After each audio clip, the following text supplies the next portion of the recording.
इस पूरी ऑर्गेनाइजेशन को चलाने के लिए आप नीचे डिस्क्रिप्शन से हमारे ऐप को डाउनलोड कर सकते हैं, जिससे कि लॉ स्टूडेंट्स को, लॉयर्स को और आम आदमी जो लॉ जानना चाहता है वो पेड प्लस फ्री क्लासेस का लाभ ले सकता है। नमस्ते सदा वत्सले मातृभूमि। हम लोग जिस विषय पर चर्चा करने जा रहे हैं, ऑनरेबल मद्रास हाई कोर्ट ने एक गजब का ऑर्डर किया है और ऐसा ऑर्डर जो दिल खुश करने वाला ऑर्डर है और मुझे लगता है कि पूरे देश में इस पर कानून बनना चाहिए और अगर आवश्यकता पड़े तो ऑनरेबल सुप्रीम कोर्ट भी इस विषय पर कुछ बोलना चाहिए। ऑनरेबल मद्रास हाई कोर्ट के 2 जजेस की बेंच ने स्यू मोटो एक्शन लिया और अमरावती नदी में हो रहे पोल्यूशन पर उन्होंने एक गजब की रूलिंग दी। उन 2 जजों के नाम हैं honourable justice N Kirubakaran and honourable justice B Pugalendi ने ऑर्डर किया है और उन दोनों जजेस ने सू मोटो एक्शन लेते हुए कहा है कि भाई अमरावती नदी के अंदर कुरूर डिस्ट्रिक्ट में, और कुरूर डिस्ट्रिक्ट में क्यों, क्योंकि एक न्यूज़पेपर में एक आर्टिकल छपा जिसका नाम था a calm in the making in Karur. इस टाइटल को उन्होंने ध्यान में रखते हुए इस पर एक्शन लिया है और करूर डिस्ट्रिक्ट में अमरावती नदी में जा रहे पोल्यूशन या फैक्ट्रियों का सीधा कचरा या फिर जो मलमूत्र का साधन है, नाले, वो सीधे नदी में छोड़े जा रहे हैं। इस बात को लेकर ऑनरेबल मद्रास हाई कोर्ट ने कहा, क्या कहता है Madras high court? Madras high court ने कहा कि हम कुछ प्रश्न सरकार से पूछ रहे हैं। उन प्रश्नों में उन्होंने कई एक प्रश्नों को किया। उन्होंने कहा कितनी इंडस्ट्री लगी हुई है, कितना पोल्यूशन उसमें छोड़ा जा रहा है, उस पोल्यूशन के छोड़ने में किसका किसका योगदान है, इस पोल्यूशन के लिए ट्रीटमेंट प्लांट कितने लगाए गए हैं, आपके पास इंफ्रास्ट्रक्चर कितना है और आपकी रिस्पॉन्सिबिलिटी इसमें क्या क्या है। ऑनरेबल कोर्ट ने मद्रास सरकार से यानी कि तमिलनाडु सरकार से ये सब कुछ पूछा है। उसके साथ साथ उन्होंने कहा कि why not polluters has to pay. मैं आपको बता दूं कि MC Mehta versus union of India का एक केस है जो गंगा नदी को लेकर ऑनरेबल सुप्रीम कोर्ट ने डिसाइड किया था। कानपुर के एक स्थान जाजमऊ में चमड़े की बहुत सारी फैक्ट्रियां लगाई गई थी और उन फैक्ट्रियों का सीधा, हम सब जानते हैं, चमड़े को पानी से धोया जाता है और पानी से धोने के बाद जो केमिकल युक्त पानी होता था वो सारा गंगा नदी में छोड़ दिया जाता था। हम ये भी जानते हैं कि मुस्लिम ऑर्गेनाइजेशन देश भर में चमड़े की इंडस्ट्री चलाती हैं और चमड़े की इंडस्ट्री वो लोग चलाते हैं, लेकिन उनको गंगा सफाई से कोई लेना देना बहुत विशेष नहीं होता। क्यों? क्योंकि उनका मानना है कि उनके ग्रंथों में लिखा है कि ये सारी सृष्टि उनके भोग के लिए बनी है और इसके अलावा कुछ नहीं, इसलिए वो भोग करते हैं। पत्नी का भोग करना, परिवारों का भोग करना, एक दूसरे व्यक्ति का भोग करना, ये सब एक बेसिक प्रिंसिपल बनाकर चलते हैं। इसलिए कानपुर की जाजमऊ में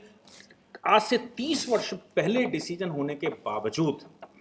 कोई एक्शन नहीं लिया गया। एटलीस्ट 2017 तक कोई एक्शन नहीं लिया गया। क्यों? क्योंकि सरकारें जो उस समय से लेकर अब तक बैठी, उन सरकारों में एक में भी ऐसी विल नहीं थी कि वो जाजमऊ की इंडस्ट्री को बंद करवा सकते या उनमें ट्रीटमेंट प्लांट लगवा सकते। योगी जी की 2017 में सरकार बनने के बाद उत्तर प्रदेश में कानपुर के जाजमऊ को लेकर एक सामूहिक ऑर्डर पास किया गया और इम्प्लीमेंटेशन करने के लिए सरकारी मशीनरी ने पुलिस का सहारा लेते हुए उन इंडस्ट्रीज के पोल्यूशन प्लांटों को खुलवाया और सीधा पानी गंगा नदी में छोड़ने से मना किया। इसके अतिरिक्त जब नमामि गंगा शुरू किया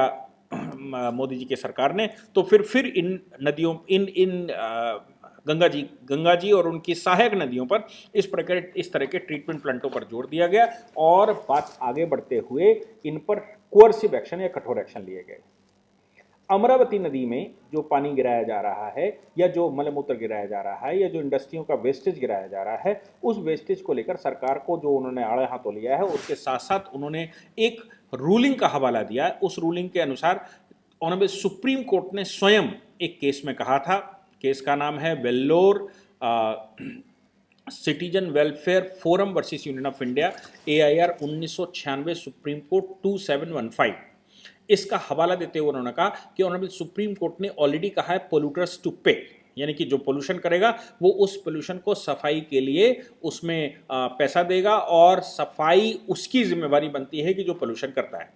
पोल्यूशन को कैसे रोका जाए, यदि पोल्यूशन करना ही एक ऑप्शन है, यानी कि उसके अलावा कोई ऑप्शन नहीं, तो क्यों नहीं ये इंडस्ट्रियलिस्ट या जो फैक्ट्रियां लगाने वाले लोग हैं या जो पोल्यूशन करने वाले लोग हैं वो अपनी कमाई का एक हिस्सा सरकार को दें, इन्वायरमेंटल डिपार्टमेंट को दें, ताकि इन्वायरमेंट डिपार्टमेंट उस पैसे से उनका पोल्यूशन साफ कर सके।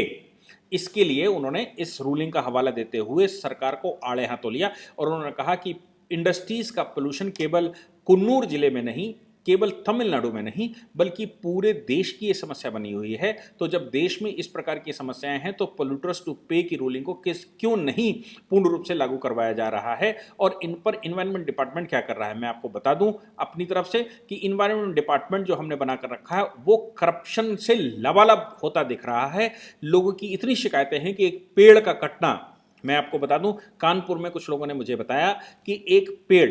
बहुत वृक्ष, बहुत भारी पीपल का पेड़ किसी के प्लॉट के सामने लगा हुआ था, उसके पीछे किसी मुस्लिम ने नुजुल की भूमि किसी प्रकार उल्टे सीधे तरीके से चढ़वा ली। उस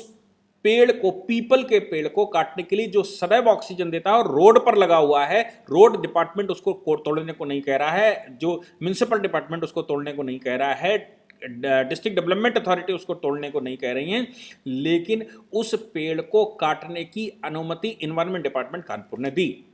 पैसे लिए हों या जो भी व्यवस्था उन्होंने की हो, और उस पेड़ को काटने के, जो हरा भरा पेड़ है जिससे ऑक्सीजन परमानेंट निकल रही है, उस पेड़ को काटने की अनुमति देना बिना किसी कारण के, किसी इस वजह से कि उसका प्लाट पीछे पड़ता है और पीपल के पेड़ से वो प्लाट छिप जाता है, या फिर वो मुस्लिम हैं जिनका पीपल पर आस्था नहीं है और वो जमीन, लोगों का ऐसा कहना है ये नुजूल की जमीन है जिसको उन्होंने गलत तरीके से अपने नाम चढ़वा लिया। अब उस जमीन के सामने पीपल का पेड़, यानी कि धार्मिक भावनाएं आहत होती हैं, और धार्मिक भावनाएं चूंकि आहत होती हैं इसलिए उनको वो पेड़ कटवाना है, और पोल्यूशन डिपार्टमेंट उस पेड़ को काट रहा है। उद्यान विभाग ने उस पर ऑर्डर कर दिया है। आप सोच सकते हैं कि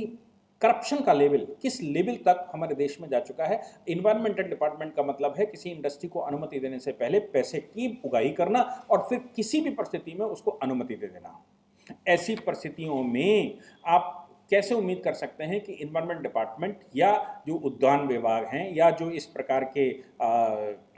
विभाग हैं, वन विभाग है, वो अपनी ड्यूटी को सही तरह से निभा पा रहे होंगे। डिपार्टमेंट ज़रूर बना हुआ है लेकिन पोल्यूशन का पानी नदियों में जा ही रहा है। डिपार्टमेंट ज़रूर बना हुआ है लेकिन जहां पर आवश्यक पेड़ों की आवश्यकता है, जो सरकारी ज़मीन पर लगे हुए हैं, उन पेड़ों को काटने की अनुमति दी जाती है, और जो प्राइवेट लैंड पर पेड़ लगा हुआ है जिसको वाकई में आवश्यकता है कि वो अपना घर बना सके, उन पेड़ों के, सूखे पेड़ों पर भी अगर कोई कार्रवाई करता है तो उसके खिलाफ एक्शन लेना ये डिपार्टमेंट का काम बन चुका है। ऐसी परिस्थिति में मद्रास हाई कोर्ट का ये जो ऑर्डर है, ये ऑर्डर कितना प्रासंगिक है, या एमसी मेहता का हमने जजमेंट देखा कि एमसी मेहता का जजमेंट 30 वर्ष तक ऐसे ही पड़ा रहा, और 2017 में योगी सरकार ने उस पर एक्शन लिया, और एक्शन लेते हुए उस इंडस्ट्री को वहां से बंद करवाया। फिर भी चोरी छुपे उसके नदी के आगे पीछे लोगों ने इंडस्ट्री लगा रखी है, और इंडस्ट्रीज का पोल्यूशन आज भी पानी में जा रहा है। दिल्ली उसका एक बड़ा उत्कृष्ट एग्जाम्पल है। आप अगर जमुना नदी के किनारे देखेंगे तो दिल्ली जिस समय कोरोना काल में बंद थी उस समय नदी का पानी स्वतः साफ हो गया था, लेकिन दिल्ली से पहले पानी साफ रहता है और दिल्ली में पानी आते ही काला एकदम काला हो जाता है, जो कि भगवान श्री कृष्ण की नदी मानी जाती है, जिसमें भगवान श्री कृष्ण ने कालिया नाग को मारा हो। ऐसी नदी जो पूजनी नदी है, उस नदी पर पोल्यूशन का वो अंबार कि आपको फेने दिखाई पड़ जाएंगे, और नदी में आप उतरना तो छोड़, पानी पीना तो छोड़ दीजिए, आप उस नदी के नज़दीक भी जाना पसंद नहीं करेंगे। ऐसी सिचुएशन आ जाती है और स्टेट गवर्नमेंटें उस पर एक्शन नहीं लेती। इन्वायरमेंट डिपार्टमेंट के बैठने के बावजूद इन्वायरमेंट डिपार्टमेंट सिर्फ पैसे उगाही का काम संभव है कि कर रहा हो, और इसके अतिरिक्त वो कुछ भी न कर रहा हो। ये दिख रहा है, पैसे लेते हो या न लेते हो, पैसे अगर नहीं भी लेते हैं तो भी वो अपनी ड्यूटी को सही से परफॉर्म नहीं कर रहे हैं। इंडस्ट्रियल एरिया में इंडस्ट्री न लगाकर कॉमर्शियल ऐसे एरिया में इंडस्ट्री लगाई जाती है जहां पर इंडस्ट्रियलिस्ट को सुविधाएं होती हैं, और वो अपने पानी को, अपने पोल्यूशन को, अपने जो कूड़ा होता है उसको बिना पैसा खर्च किए किसी नदी में, किसी नाले में, किसी अगल बगल के स्थान पर फेंक सकें और देश में पोल्यूशन और बढ़ा सकें। मुझे लगता है कि ऐसी सिचुएशन में हम सबको ये ध्यान देना चाहिए कि इंडस्ट्रियां कैसे काम करें और किस मॉडल पर इंडस्ट्री इसको, किस मॉडल पर नदियों को सेव किया जा सके। हमारे यहाँ तो परंपराएं ये रही हैं कि पानी, हवा, मिट्टी, इनकी सबको हमने पूजा की है, पेड़ पौधों की हमने पूजा की है, और इनको हानि ना हो, इनसे केवल दोहन किया जा सके, इनसे इनका शोषण ना हो, ऐसी हिंदू परंपरा में सदैव से व्यवस्था रही है। लेकिन भारत में जो कॉन्सेप्ट, जो इस्लामिक कॉन्सेप्ट, जो क्रिश्चियन कॉन्सेप्ट आया, इस कॉन्सेप्ट में दोहन तो छोड़ दीजिए, शोषण करने के लिए ही ऊपर वाले ने सारे संसाधन बनाए, इसलिए इनका शोषण करो, चाहे वो मृतप्राय हो जाए, चाहे उससे कितना भी नुकसान हो रहा हो। इस प्रवृत्ति को कैसे बदलेंगे, इसके लिए चिंता करने की आवश्यकता है। मुझे लगता है कि भारत में संस्कार और संस्कृतियों को ज़्यादा देने की आवश्यकता है। वो हिंदू जो अपने आप को अब हिंदू नहीं कहते, वो हिंदू जो अपने आप को हिंदुस्तानी संस्कृति नहीं कहते और अपने आप को या तो मुसलमान कहने लगे हैं या अपने आप को क्रिश्चियन कहने लगे हैं और वो हिंदू संस्कृति से विरत होते जा रहे हैं, उनको वापस कैसे लाया जाए और उनको कैसे समझाया जाए, इस पर ज़्यादा बल देने की आवश्यकता है, इस पर ज़्यादा जोर देने की आवश्यकता है, बजाय कि किसी रिलीजन पर सीधा कुठाराघात करना या रिलीजन को ऐसा कहना। मैं मान के चलता हूं कि हिंदुस्तान का जो मुसलमान है वो बेसिकली हिंदू है और इसमें हिंदू संस्कृति अभी भी कहीं ना कहीं कोने में जागृत है। उसको पूर्ण जागृत करने की आवश्यकता पड़ती है ताकि वो हिंदू समाज के साथ अपने देश को अपना माने और अपनी संस्कृति को, हिंदू संस्कृति को अपनी संस्कृति माने और अपने पूर्वजों को कहीं वो अरब खाड़ी में ना ढूंढता घूमे जहां उसके पूर्वज हैं नहीं, जिसकी वजह से वो भटक जाता है। उसको अपने पूर्वज अपने ही देश में खोजने चाहिए। अपने देश में अगर अपने पूर्वज खोजेगा तो ये सारी व्यवस्थाएं जो एनवायरनमेंट को लेकर हमारे यहाँ व्यवस्थाएं बनाई गई हमारे पूर्वजों के द्वारा, वो सारी की सारी पुनर्स्थापित हो जाएंगी और इस तरह की समस्याओं का समाधान अपने आप निकल आएगा। हमको उस पर कोई विशेष प्रयास करने की आवश्यकता नहीं पड़ेगी। एक मज़ेदार बात जो मद्रास हाई कोर्ट ने कही, मुझे लगता है कि वो कानून के रूप में डालना चाहिए। उन्होंने कहा कि जो लोग पोल्यूशन कर रहे हैं और इस पोल्यूशन में वो इतना योगदान दे रहे हैं कि तमाम तरह के सरकारी ऑर्डर और सुप्रीम कोर्ट, हाई कोर्ट के ऑर्डर के बावजूद और तमाम तरह के कानूनों के बावजूद पोल्यूशन कर रहे हैं, क्यों नहीं पोल्यूटर्स टू पे के साथ साथ इनके ऊपर गुंडा एक्ट लगाया जाता है। और गुंडा एक्ट के तहत ये गुंडागर्दी है कि वो मान नहीं रहे हैं, सब कुछ होने के बावजूद वो नहीं मानते हैं। तो जब ऐसा व्यक्ति कोई पकड़ा जाए तो इसके ऊपर इन्वायरमेंटल एक्ट के तहत कार्रवाई करने के अलावा गुंडा एक्ट के तहत इसके खिलाफ कार्रवाई होनी चाहिए और इसको जेल में भेजना चाहिए। मुझे लगता है कि ये जो judgement honourable Madras high court का है, ये काबिल तारीफ है और पूरे देश को इस पर विचार करना चाहिए कि क्या गुंडा एक्ट के तहत इनके खिलाफ कार्रवाई की जा सकती है। ये जो जितने प्रकार के पोल्यूशन फैलाते हैं और नदियों में और मिट्टियों में या हवा में और नॉइस पोल्यूशन छोड़ते हैं, अगर इन पर गुंडा एक्ट की कार्रवाई का प्रावधान रखा जाता है तो अजान जो कि नॉइस पोल्यूशन फैलाती है बिना किसी कारण के, इतनी तेज लाउड स्पीकर बढ़ाते हैं कि हिंदू समाज या बाकी का समाज उठकर मजबूरी में उसको डिस्टर्बेंस होता है। क्या इनके खिलाफ भी गुंडा एक्ट लगाया जा सकता है? जो लोग लैंड पोल्यूशन करते हैं, जो लोग एयर पोल्यूशन करते हैं यानी कि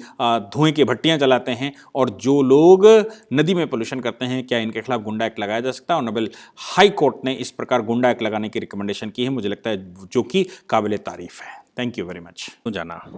हमारे ऐप को डाउनलोड करें और लॉ पढ़ें।